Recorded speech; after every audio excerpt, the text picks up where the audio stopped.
O Conselho Europeu adota a política mais dura de migração e asilo com a aprovação da externalização dos processos.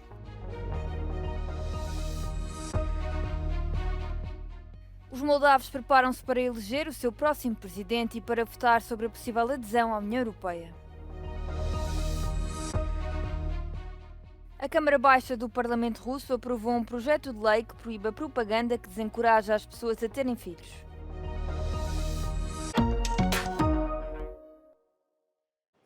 Foi o fim de uma longa cimeira em Bruxelas, com os líderes da União Europeia a concordar no recurso a países terceiros durante o processo de asilo.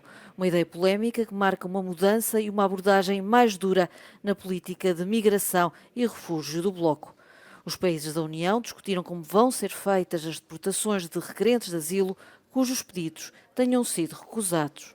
One of the main discussion points was a common approach to returns.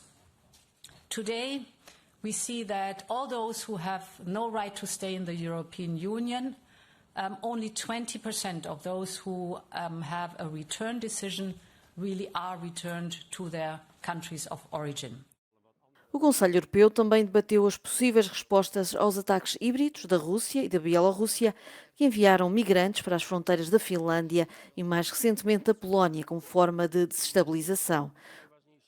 O primeiro-ministro polaco, Donald Tusk, chegou mesmo a defender a suspensão do direito de asilo para responder ao ataque da Bielorrússia. A completely different situation is the pressure that Poland is experiencing at the eastern land borders. And before Poland, it was Finland, it were the Baltic states. What we see is that Putin and Lukashenko are exerting pressure on us, trying to undermine our security and our territorial integrity.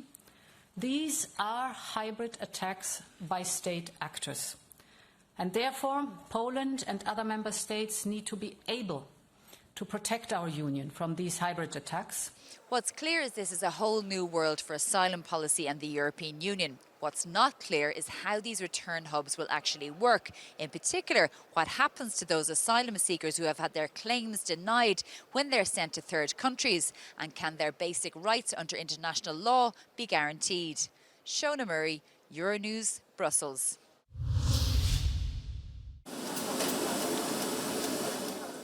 Os moldavos vão às urnas no domingo não só para eleger o seu próximo presidente, mas também para votar sobre a adesão da Moldova à União Europeia. As opiniões dividem-se quanto à possibilidade do país aderir ao bloco, sendo que parte da população prefere manter uma relação cordial com a Rússia.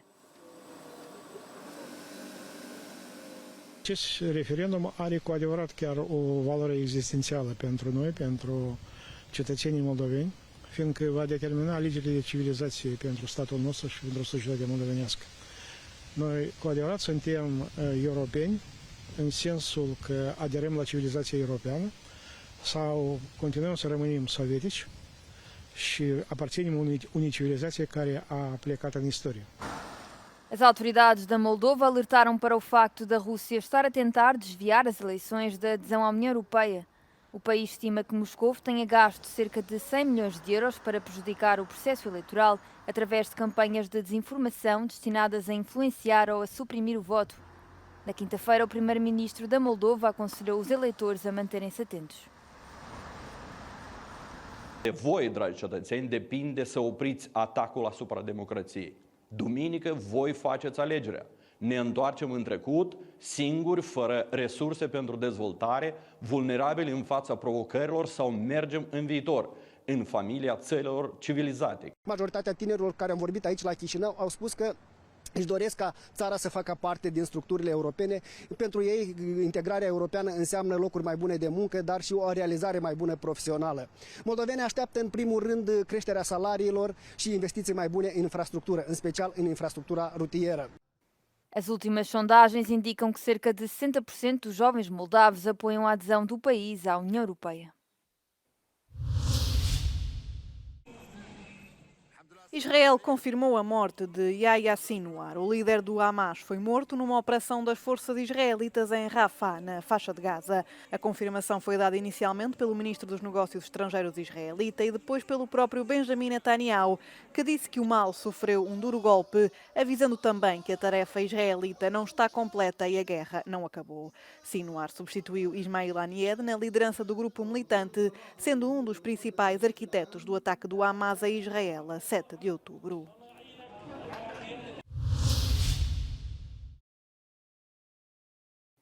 Imagens de drone divulgadas pelo exército israelita mostram o que este diz serem os últimos momentos antes da morte do líder do Hamas, Yahya Sinwar.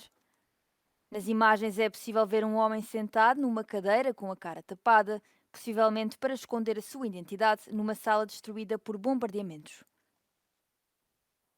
O porta-voz das Forças Armadas de Israel disse que os militares dispararam um projétil contra o edifício onde Sinwar alegadamente se encontrava, o que provocou a sua morte. O exército de Tel Aviv disse que 3 militares morreram nesta operação. Segundo a polícia israelita, a identidade do líder do Hamas foi confirmada pelas entidades forenses.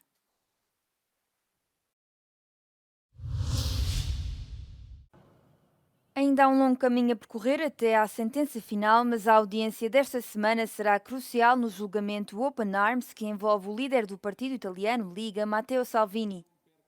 Depois dos procuradores terem pedido uma sentença de 6 anos de prisão, a advogada de Salvini vai apresentar as suas alegações finais, onde deverá explicar por que razão é que o antigo ministro do Interior está inocente. Há alguns dias, os líderes da extrema-direita do Patriotas pela Europa reuniram-se em Pontida para apoiar Salvini. Os apoiantes recolheram assinaturas em sua defesa e um grupo de membros do partido da Liga planeia sair à rua em Palermo na sexta-feira para mostrar o seu apoio. Abbiamo deciso di accompagnarlo perché riteniamo che il processo sia un processo politico e quindi come partito politico riteniamo di far vedere agli italiani che il partito sostiene il nostro segretario federale Matteo Salvini e soprattutto far capire come spesso la magistratura strumentalizzi alcuni episodi a fini esclusivamente politici. O ex-ministro do Interior foi acusado de sequestro por se recusar a permitir que 147 migrantes resgatados pela ONG espanhola Open Arms em 2019 desembarcassem em Lampedusa. Os procuradores argumentam que, de acordo com a Convenção SAR, qualquer pessoa encontrada em perigo no mar deve ser assistida e ter um local de segurança. Alegam também que o ministro tomou a decisão para seu benefício político. Noi assolutamente consideriamo questa un'assoluta una provocazione.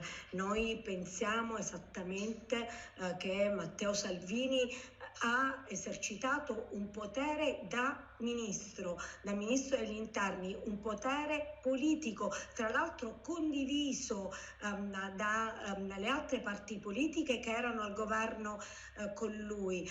Quindi l'assistenza è stata data, i minori sono stati varcati, quindi si vuole fare un processo al partito. Matteo Salvini diz que não se arrepende das suas ações e que o fez para defender o país.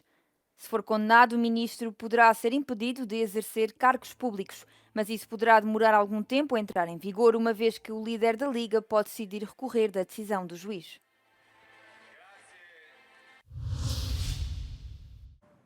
A Ucrânia será membro da NATO no futuro, garante o secretário-geral da Aliança Atlântica, Mark Rutte. A promessa foi deixada na reunião dos ministros da Defesa da NATO em Bruxelas esta quinta-feira. Os membros da NATO votaram em julho a favor da adesão da Ucrânia.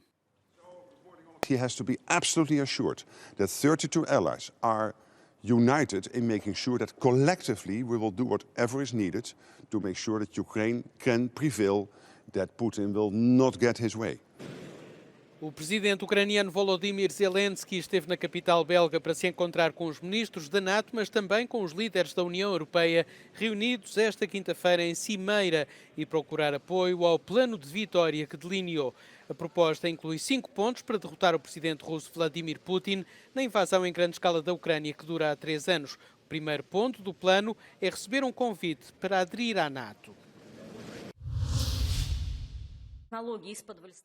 A Câmara Baixa do Parlamento Russo aprovou um projeto de lei que proíbe a propaganda que desencoraja as pessoas a terem filhos.